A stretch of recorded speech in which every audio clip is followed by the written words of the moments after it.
কিংবদন্তি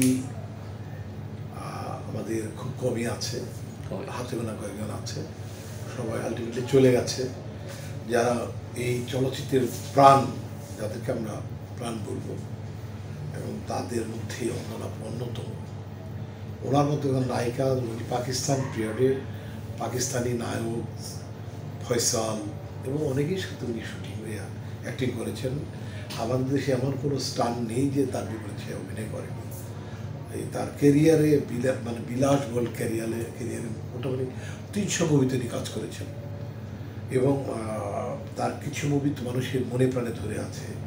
ছুটির ঘন্টা, অশিক্ষিত, বেশ কিছু মুভিতে উনি যে কাজ করেছেন সেটা না ভোলার মতো। মানুষ হিসেবে উনি সুপারস্টার। মানুষ হিসেবে as a man he is superstar, is no doubt at all. Everybody want to say Anjana he is superstar. আর তাদের বিহেভ, স্পেশালি আপনাদের সাথে তাদের সম্পর্ক, আমাদের সাথে সম্পর্ক অভুলনীয়। তার মৃত্যুকালে তার নিয়ে যে সমস্ত নাটক শুনতে পাচ্ছি, কানে আসছে, যে সমস্ত ঘটনা ঘটিয়েছে, এটা কনসিডারযোগ্য না। Should be punished. যারা অপরাধদের সাথে জড়িয়ে গেছে তাদের পানিশ করতে হবে। আমরা বিপ্লবের সাথে বিপ্লব শরীফ কথা বলে নেটওয়ার্কে আমরা শুনেছেন। আমি তার সুর ধরে বলতে চাই যে বিপ্লব ভাই, সুচিত্রা ম্যাডাম, তারপরে আপনার কেয়া ম্যাডাম এবং আরও কার কথা বললেন, আন্না ম্যাডাম, ওনারা মিলে দেখতে গেছেন। তাদের দেখা না করানোর যে নাটক শুনলাম, যে তার তথাকথিত সন্তান বা ভাই, এক এক পরিচয় আমি নিজেই পেয়েছি। মনির যে তার কোনো সন্তানই না, আজিজুর রহমান বুলির কোনো সন্তানই না, সে অত পরিচয় দিয়েছে আমাদের আলমগীর স্যারের কাছে পরিচয় দিয়ে, সেটাও আমরা শুনলাম। সেটা অত্যন্ত নাটকীয়, নরকীয়, দুই জিনিসই আমি বলবো। এবং আলমগীর স্যার তখন বলে দিয়েছে, তোমার বাড়ি নরসিংদী, তোমার বাবার নাম এই, তোমার মা 2 মাস আগে মারা গেছে, তুমি কি করে অঞ্জনার কিছু হও। ওরা 2 ভাই জমজ এবং তারা 2 ভাই জমজ। তো এই কথার উত্তরে সে আগে বলছে আমি এই কথা না বলি। এখন এই প্রসঙ্গে আমি বলতে চাই, 31শে ডিসেম্বরের আগে 30 ডিসেম্বর আমি মনিকে ফোন দিলাম যে মনি মামা, আপনি মানুষকে দেখা করতে দিচ্ছেন না কেন? আমার লোকজন যাচ্ছে, আপনি ইউনাইটেডে কেন ব্লক করতেছেন বারবার? What is your problem? আপনি কিন্তু আটকে যাবেন। আমি তখনই তাকে বলছি, তা আপনি আটকে যাবেন যদি ওনার একটা কিছু হয়, আপনি কিন্তু ড্রাস্টিক অ্যাকশন আমরা এগেনস্টে যাবে এবং ইউল বি কট। তখন সে আমার বলে, যদি আপনি এই কথা বলেন তাহলে তো আমার এখন মরে যাওয়া ছাড়া কোনো উপায় নেই, আপনি যদি বলেন। তারপরে অনেকেই তাকে বলেছে কথাটা। বলার পরে আমি বললাম যে আপনি ক্লিয়ার থাকেন, সবাই আঙুল ধরছে যে আপনি ইচ্ছে করে একটা গ্যাপ তৈরি করছেন আমাদের জননন্দিত নায়িকার সাথে। আপনারা আমাদেরই লোক, আমাদেরকে দেখা করতে দিচ্ছেন না, নিশ্চয়ই কোনো বড় ধরনের স্বার্থ আছে আপনারা। তখন বলে যে না, এরকম কিছুই না, সে বুঝাইতে চাইলো। তখন আমি বললাম যে আমার সমস্ত লোকদের দেখাবেন এবং তার রিয়েল অবস্থাটা কী সেটা আমরা জানতে চাই। আর এতদিন কেন আপনি 21 তারিখে ভর্তি করলেন? শিল্পী সমিতি কেন জানলো না? আমরা শিল্পী সমিতি তার গার্ডিয়ান, সে শিল্পী সমিতির গার্ডিয়ান। আমরা একজন আরেকজনের সাংঘাতিক নির্ভরশীল। ওনারা তো আলমগীর স্যার বলি, অঞ্জনা ম্যাডাম বলি, ওনারা তো অ্যাডভাইজার আমাদের শিল্পী সমিতির, আবার মেম্বার। হ্যাঁ, দায়িত্বে বলে আমরা হয়তো কাজ করছি, কিন্তু ওনারা আমাদের কাছে অনেক বড়। তো এটা আমি তাকে খুব শাসিয়েছি। এবং আন্না, ছোট আন্না, নায়িকা, চিত্রনায়িকা আন্না মুক্তি আমাকে যা বলার পরে আমি আবার তাকে ফোন দিলাম ওদের সামনে। ফোন দিয়ে বললাম, মামা আপনি খুশি আসেন, আপনি কিন্তু ক্ষতি করার চেষ্টা করেন না, ক্ষতি কিন্তু আপনার হয়ে যাবে। তো যাই হোক, আমি আমার পারিবারিক কারণে আমার ফ্যামিলি থেকে 2জন মানুষ বিয়ে হয়েছে, তাদের 40 দিন হচ্ছিল মানুষ। আমি টাঙ্গাইলে ছিলাম 4-5 দিন, টাঙ্গাইল চলে গেলাম। যাওয়ার পরে আমি আমার প্রেসিডেন্টের কাছে ছুটি নিয়ে গেলাম এবং অন্যান্য সুবিধা জানিয়ে গেলাম যে অন্যান্যপুর দিকে খেয়াল রাখেন। এবং আমি টাঙ্গাইল চলে গেছি, আমি লোকজন খাওয়ালাম। ফিল্ম ক্লাবের পিকনিকও যেতে পারিনি ডিউ টু দিস থিং, আমার পারিবারিক কারণে। তো কিন্তু আমি মনিটরিং করছি, কন্টিনিউ মনিটরিং করছি। আমি যে মিশামের সাথে কথা বলছি, আমি মুক্তির সাথে কথা বলছি।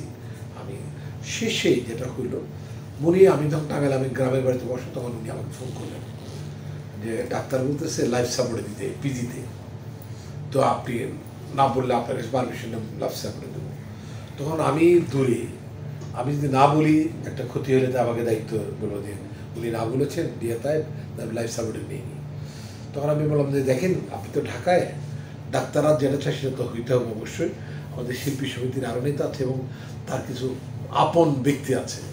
অন্দনাপুর হিরোরা তো এদেশের মানে সেই লেভেলে আছে, তাদের কাছে আলমগীর স্যার আছেন, উজ্জ্বল স্যার আছেন, তারপরে সোহেল রানা স্যার আছেন, অনেক আছেন, কাঞ্চন ভাই আছেন। কাঞ্চন ভাইও তো অনেক বড়, আমাদের কাছে জেনে। আর মিশা ভাই আমার প্রেসিডেন্টের কার্ডে যোগাযোগ করছেন, বলতে ঠিক আছে, বলে ফোনটা সে কেটে দিল, আমি কেটে দিলাম। তারপরে মিশা ভাই আমাকে বললো যে আপনি একটু কিছু টাকা দিতে চাচ্ছি, আপনি আসেন। বললাম আমি তো বাড়িতে, আমি তো ওই দিন পিকনিক হচ্ছে আমাদের ফিল্ম ক্লাবের, আমি যাইনি। আমি বললাম আমি তো বাড়িতে, আমি পিকনিকও যেতে পারি না, আপনি টাকাটা দিয়ে আসেন। পরে সে যে ওই নন কপারেশন আবার পাচ্ছে, যে নন কপারেশন গল্প আমরা তখন শুনলাম। আমরা শুনলাম যে আসলে সে চাচ্ছিল না যে কেউ তাকে দেখুক, এটা মনই চাচ্ছিল না স্পেশালি, কারণ যেহেতু অঞ্জনাপার গায়ে আঘাতের চিহ্ন পাওয়া গেছে, তাকে নির্মমভাবে গায়ে হাত তুলেছে এবং তার অর্গান নষ্ট করেছে কোনো মেডিসিন খাইয়ে, আমার যা মনে হচ্ছে।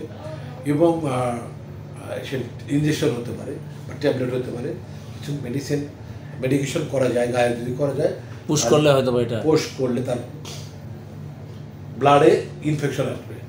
এই মনির বিষয়ে সবাই কমপ্লেন করতে থাকলো আমার কাছে।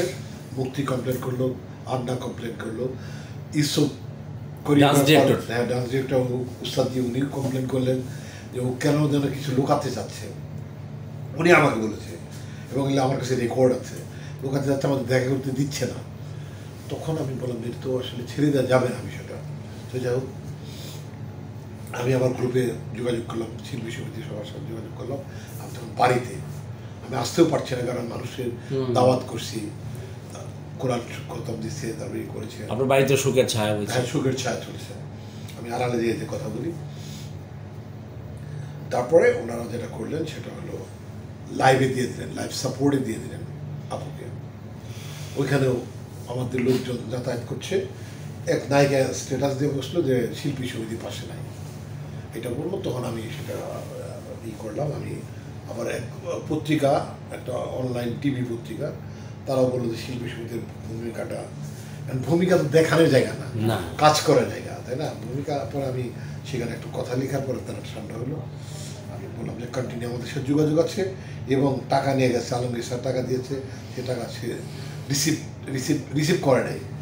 এবং এরপরে আবার পিজি হাসপাতালে টাকা নিয়ে গেছে মিশা ভাই, তখন আমার কল দেখে। তো যাই হোক, আর আমরা তো ডাক্তার না, শিল্পী সমিতির কেউ ডাক্তার না, আমরা প্রপারভাবে জানতেই পারি না উনি অসুস্থ। ওনার অবস্থা যখন একেবারেই নাজেহাল, তখন ওনাকে পিজিতে নিয়ে গেছে, তখন আমরা জানাজানি হয়েছি। আমরা তখন যার পর থেকে আমাদের সাধ্যের বাইরে গিয়ে আমাদের প্রিয় নায়িকা, আমাদের গার্ডিয়ান, আমাদের আইডল অঞ্জনা রহমান, ওনাকে আমরা সাপোর্ট করার চেষ্টা করেছি। আমরা একটু আগে শুনলাম, আপনারা শুনেছেন, আমাদের আরেক শীর্ষ নায়িকা, তিনি বললেন অঞ্জনা আপাকে জিজ্ঞেস করে তুই কোনো চিন্তা করতেছ, তুমি ভয় পাচ্ছ? তখন বলতাম পরে বলবো, এই কথাটা কিন্তু বলছে। সুচরিতা আপাকেও বলছে এটা, তারপরে কে আপাকেও বলছে, তারপরে বিপ্লব শরীফকে বলছে এই কথাগুলো। এই যে পরে বলবো, তার মানে তার সেন্স ছিল এবং একটা কিছু ঘটছে, তার দিকে কষ্টের কথা আছে, দুঃখের কথা আছে, যেটা সে ইনসিকিউর, ওই মুহূর্তে উনি ভয় বলতে পারছে না, এদিক সেদিকে নাকি তাকাচ্ছে যে মনি আছে কিনা, এটা তাদের ধারণা, মনি শুনলো কিনা। মনির কাছে সে সাংঘাতিকভাবে ধরা হয়ে গেছিলো কোনো না কোনোভাবে, হয় টাকা পয়সা, তার বাড়ি করে 91 লক্ষ টাকা মনির অ্যাকাউন্টে আছে, তার সিনেপ্লেক্সের জন্য কিছু টাকা পয়সা নিয়ে কালেকশন করে মনির কাছে আছে, সব কিছুই উনিই যেন সব গার্ডিয়ান। সেইভাবে আপনাদের সবার সামনে এভাবে চলতে বলি। তো বলি আসলে কেউ না, আমরা উপযুক্তভাবে আমরা একটা আইনের আশ্রয় নিচ্ছি। আমি শিল্পাঞ্চলের ওসি শামীমের সাথে কথা বলেছি, আমরা অবশ্যই যাব, শুধু প্রসিডিউর মেনটেন করার জন্য ওয়েট করছি। যে আর কয়েকজন নায়িকা, আমি একটু আগে ইন্টারভিউতে বলেছি যে তারা খুব ইন্টারভিউ করছে, কারণ তারা কষ্ট পেয়েছে, তারা অঞ্জনা আপাকে নিয়ে তার এই মৃত্যুর রহস্য নিয়ে ইন্টারভিউ করছে। তাদের মধ্যে আমি বলতে চাই যে আপনারা দূরে থেকে ইন্টারভিউ না করে সমিতিতে আসেন, এটা আপনাদের অফিস, এখানে বসে ইন্টারভিউ করে জনমানুষকে বিভ্রান্তি করার দরকার নাই, বরঞ্চ ন্যায্য বিচার যেন পায়, যে মানুষটি চলে গেছে আমাদের ছেড়ে, তার মৃত্যুর কারণ যারা ছিল সেই মানুষগুলো যেন আমাদের সাথে, যা দায়ী, আমরা যেন তাদের পানিশ করতে পারি, আমরা যেন আইনের হাতে তাদের সুপর্দ করতে পারি, বা আইন তাদের খুঁজে বের করতে পারে, আমরা যেন সাপোর্ট দিই, জি, তাই না? এই জন্য আমি তাদের বলবো যে আপনারা শিল্পী সমিতির অফিসে আসেন, শিল্পীর সাথে যোগাযোগ করেন, করে আপনারা ব্যবস্থা নেন। কারণ আলমগীর স্যার কিন্তু বলেছেন, উজ্জ্বল স্যারও বলেছেন, কাঞ্চন সাহেব উনিও বলেছেন যে শিল্পী সমিতি তার গার্ডিয়ান, তারা যদি ব্যবস্থা না নেয় তখন আমরা দেখব, এটা বলেছেন। তো অবশ্যই শিল্পী সমিতি গার্ডিয়ান, ডেফিনেটলি ওনারা যারা বলেছেন তো সত্যিই বলেছেন। কিন্তু আপনারা কিন্তু সবাই শিল্পী সমিতির মেম্বার, আপনাদের প্রত্যেকেরই অধিকার আছে বিচারটা চাওয়ার। একসাথে হয়ে আপনারা মানববন্ধন করেন এবং এটা সাংবাদিক সম্মেলন করেন, করে যার যা কিছু অর্জন করেছেন এই বিষয়ে, যার যার কাছে ফুটেজ আছে, ভিডিও আছে, আমাদের বিপ্লব সবির কাছে আছে, অনেক স্টেটমেন্ট আছে, এগুলো জমা করে চলেন আমরা আইনগতভাবে পদক্ষেপ নিই। ওসিকে জানানো আছে যে কেউ গেলেই এখন মামলা করতে পারবে এবং তার নলেজের বিষয়টা আছে। এবং আমরাও চাই, একদম মনে প্রাণে চাই, বাই হার্ট, আমি খুব মাদারলি সে আমার কাছে, আমি চাই যে মা বিদায় নিয়েছে, যারা তাকে বিদায় নিতে বাধ্য করেছে তাদের উপযুক্ত শাস্তি হোক, তাদের শাস্তি আমি দুই চোখে দেখতে চাই।